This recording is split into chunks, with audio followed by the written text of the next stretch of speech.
Բարև ձեզ, Արմուզի եթերում Տեմպոսն է։ Այս պահին մենք զրուցում ենք Arzuman Brothers ընկերության ղեկավար, գործարար Արսեն Արզումանյանի հետ։ Բարև ձեզ, պարոն Արզումանյան։ Շնորհակալ եմ հրավերս ընդունելու համար։ Պարոն Արզումանյան, դուք բավականին հայտնի երիտասարդական գործիչ եք եւ 10 տարի առաջ քաղաքական ենթատեքստով հեռացաք Հայաստանից։ Կխնդրեի բացատրեք ինչու եք վերադարձել։ Ես վատ իմաստով չեմ ասում, ուրախ եմ, որ դուք կրկին հայրենիքում եք եւ ինչ նպատակներ ունեք հեռակա Հայաստանում։ Այն գործունեությունը, որ ես իրականացնում եմ Միացյալ Նահանգներում, վերաբերում է անշարժ գույքին։ Եվ բիզնեսով եք զբաղվում Միացյալ Նահանգներում։ Ինվեստիցիաներով։ Ես ինքս ինվեստոր եմ։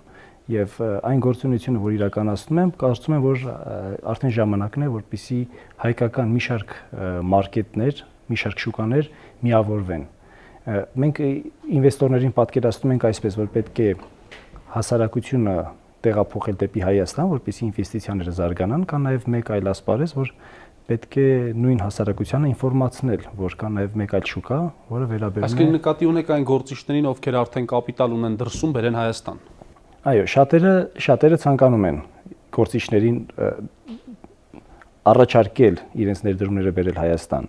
բայց միաբևեռ մարքետ չի կարող լինել, այսինքն եթե մենք հասարակությանը միայն բերենք Հայաստան, մենք սխալվենք։ Պետք է նաև գործիչներին կարողանալ դուրս բերել դեպի արտաքին շուկա, որպեսզի հասարակությունը կարողանա միքսվի, այսինքն հայկական, երևանյան կամ հայաստանյան մարքետը եւ լոս անջելեսյան շուկան կարողանանք մենք միավորել, որպեսզի քաղաքական նպատակներ չունեք Հայաստանում։ Ոչ։ Այլևս չեք մտնում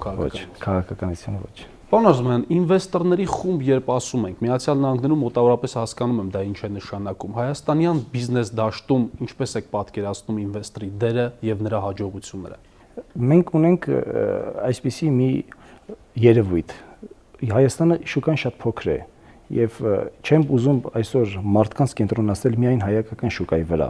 Եթե մենք մի օրինակ վերցնենք, Սայաթ-Նովա փողոցը վերցնենք երկու ինվեստորի, մեկ ունի ընդամենը $100,000, մեկ ունի $50 միլիոն։ Ձեր կարծիքով այդ նույն փողոցի վրա մեկը որ ունի $50 միլիոն եւ մեծ կապեր, եւ մեկն ունի $100,000, որը կշահի այս շուկայի մեջ։ Բնական է արդեն, որ $100,000 ունեցողը կործանվելու է։ Այսինքն դուք առաջարկում եք մեծ գումար ունեցողին հանենք Հայաստանից։ Ոչ թե հանենք Հայաստանից, այլ կարողանանք բումերանգի մի քաղաքականություն կա։ Նրան առաջարկել մեկ այլ ոլորտ, մեկ այլ շուկա, որ ինքը կարող է մրցել դրսի, այսինքն ֆրանսիացու, գերմանացու կամ իտալացու հետ, որը նույնպես ունի $50 միլիոն եւ հայտնվել է այսօր Միացյալ Նահանգներում, բայց այդ շուկայում չկա հայկական կոնտեքստը, այսինքն չկա այն հայ գործարարը, որ կարող է նվաճել այսօրվա Ամերիկայից առաջված ճգնաժամից առաջացած անշարժ գույքի շուկան։ Եվ ես առաջարկում եմ այս մարդուն տեղափոխել դուրս, որոշակի ժամանակահատվածով, ցրել նրա այսպես կողմնորոշումը դեպի հայկական մարքետ, երևանյան մարքետ եւ հետագայում երբ որ նա արդեն կձեռք բերի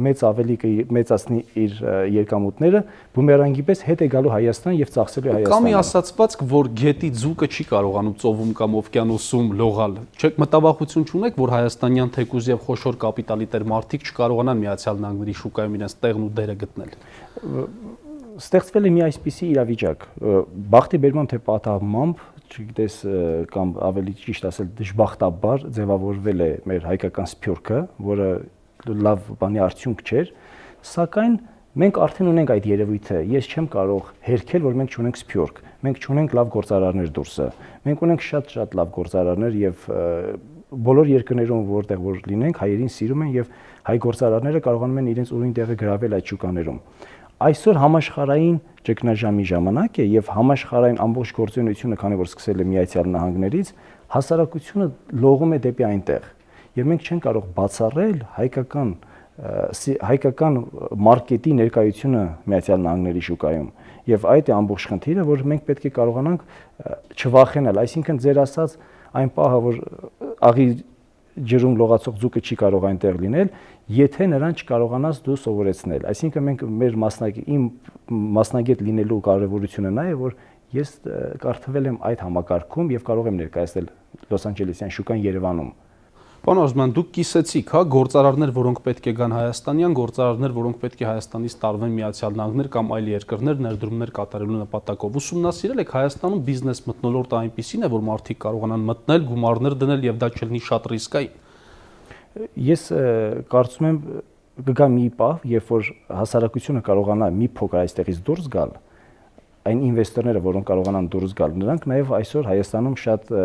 մեծ քաղաքական գործունեություն են իրականացնում։ Ես դա գիտակցում եմ, որ խոսում եմ մի մարդու մասին կամ մի մարդկանց մի խմբի մասին, որոնք Հայաստանում ունեն եւ պետական, եւ քաղաքական մեծ հեղինակություն եւ աջակցություն։ Եվ աջակցություն։ Երբ որ նրանց գործունեությունը կատարվի դրսի շուկայում, մենք դրանցով կարող ենք մարդկանց ինֆորմացրել, որ կա մեկ այլ տարբերակ, այսինքն ալտերնատիվի տարբերակը։ Հայաստանը ինքը լինելով որպես շուկա, ունի ալտերնատիվը։ Եթե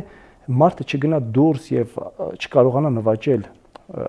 ամերիկյան բեմը, այսինքն չկարողանա նվաճել, չմասնակցի պրոֆեսիոնալ բոքսի առաջնությանը, նա չի կարող զարգանալ։ Եվ այնպես է լինում, որ այստեղի գործարարը միայն մեծ է Հայաստանի աչքերով։ Եվ կարծում եմ, որպեսզի այդ գործարարը ավելի հաջողակ լինի եւ ավելի հետաքրքիր անձնավորություն ինքը լինի, նա պետք է կարողանա դրսի շուկան նվաճել։ Բացի այդ, կարծում եմ դրսում նա կարող է ավելի մեծ հաջողությունների հասնել, հետո այդ գումարները ձեր ասած բումերանգի էֆեկտով հետ բերել հայրենիք։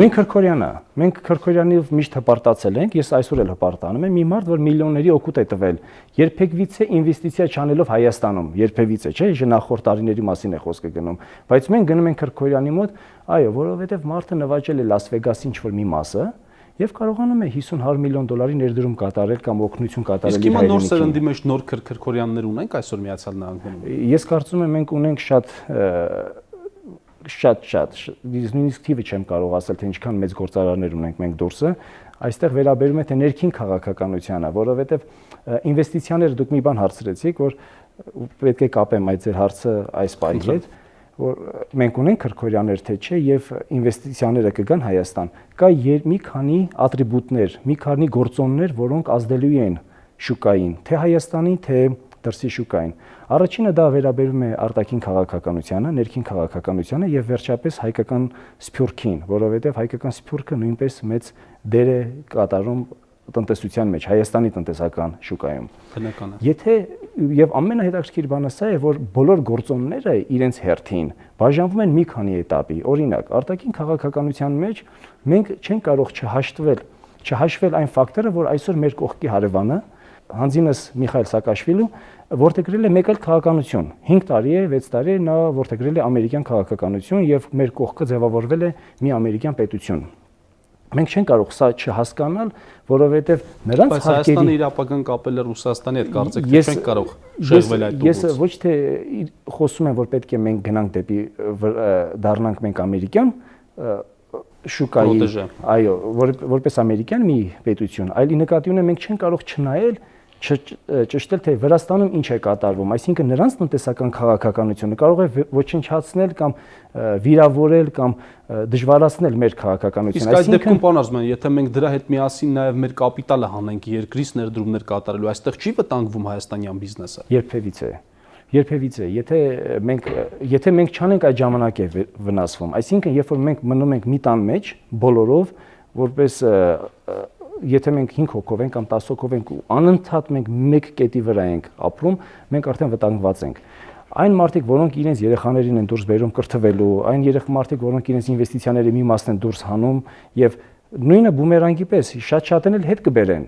Բայց երբ որ մենք միաբևեռ նույն հաջողությամբ ես այսպեսի բան պետք է ասեմ, նույն չինացին պետք է ասի, ես ինչու եմ այսօր ուզում գնալ Հայաստանում ինվեստիցիա անել, պետք է իմ ամբողջ ինվեստիցիան։ Մենք քիչ ենք, պարոն Արզումանյան։ Լավ, խոսենք ավելի փոքր։ Մենք մտածենք, ասենք հույնի մասին, չէ՞, ինչու ենք մենք Հունաստանի նախագահին հրավիրում Հայաստան, որպեսզի Հունաստանը ինվեստիցիաներ անի Հայաստանում։ Այսինքն, եթե իրենք որևիցե ինվեստոր դրսից իմանա, որ մենք ունենք նման քաղաքականություն, որ մենք վախենում ենք դուրս գալ, նույն հաջողությամբ նրանք կվախենան մուտք գործել։